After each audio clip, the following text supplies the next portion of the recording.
HR TV9 news కి స్వాగతం. ప్రతిక్షణం ప్రజల కోసం. మనకి హైటెక్ సిటీ అంటే గుర్తొచ్చే పేరు సిబిఎన్.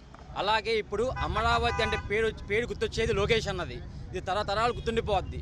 మనకి రాష్ట్రం ఇంత డెవలప్ అవుతున్నా ఇన్ని కంపెనీలు వస్తున్నాయి అంటే అది లోకేష్ అన్న కృషి మాత్రమే. One and only one man. ఇంకా చెప్పాలంటే మాలాంటి యువత రాజకీయాల్లో ఇంత స్ఫూర్తిగా ఇంత చురుగ్గా ఉన్నాము అంటే అది మన యువ నాయకుడు యూత్ ఐకాన్ లోకేష్ అన్న చూసుకొనే. ఇంకా చెప్పాలంటే ఆయన యువకాలంలో పాదయాత్రలో ఇచ్చిన ప్రతి మాట నెరవేర్చాడు.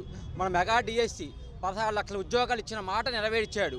అలాగే మనం చూసుకుంటే వైజాగ్లో గూగుల్ కంపెనీలే కానీ ఇతర కంపెనీలే కానీ ఎన్ని వస్తున్నాయో మనం చూస్తున్నాము. ఇంకా మనం లోకేష్ అన్న ఎప్పుడు రాష్ట్రం అభివృద్ధి వైపు వెళ్ళాలి కానీ గొడవల వైపు వెళ్ళకూడదు అని చెప్పి రాష్ట్రాన్ని సరైన మార్గంలో నడిపేయడం జరుగుతుంది.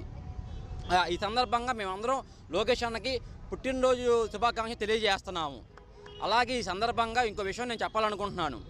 మొన్న దేవినేని అవినాష్ వైసీపీ ఇంటర్వ్యూలో మాట్లాడుతూ తను అడిగిన ప్రశ్నకి సంబంధం లేకుండా ఆ సందర్భంలో బాలయ్య బాబు పేరు తేవడం జరిగింది. ఆ పేరు తెచ్చినప్పుడు మీరు క్రమశిక్షణతో మాట్లాడాలి, మర్యాదగా మాట్లాడాలి. అలా కాకుండా మీరు నోటుకొచ్చింది మాట్లాడితే ఊడుకునేది లేదు. అడిగిన ప్రశ్నకి సంబంధం లేకుండా ఏదో మాట్లాడాలని చెప్పి ఆయన పేరు తేవడం తప్పు.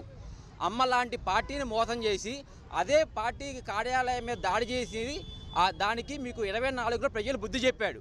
అయినా మారకుండా మీరు ఇంకా ఇదే పనులు చేస్తే ఇంకా మేము మాటలతో సమాధానం చెప్పం. మీరు వైసీపీ నాయకులే కానీ అవినాషే కానీ ఇంకెవరైనా కానీ బాలయ్య బాబు పేరు కానీ లోకేష్ అన్న పేరు కానీ చంద్రన్న పేరు కానీ మాట్లాడేటప్పుడు మర్యాదగా మాట్లాడకపోతే మేము ఈసారి మాటలతో సమాధానం చెప్పం.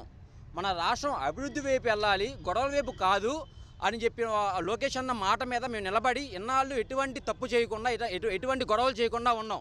కానీ మీరు కనుక ఇదే పరిస్థితిలో ఇలానే మాట్లాడితే మేము ఇంకా మాటలతో సమాధానం చెప్పకుండా వేరే విధంగా సమాధానం చెప్తామని ఈ సందర్భంగా మేము తెలియజేస్తున్నాను. ఇలాగే లోకేష్ అన్న పుట్టినరోజు సందర్భంగా అందరికీ ఇక్కడ హెల్మెట్లు పంచడం జరిగింది.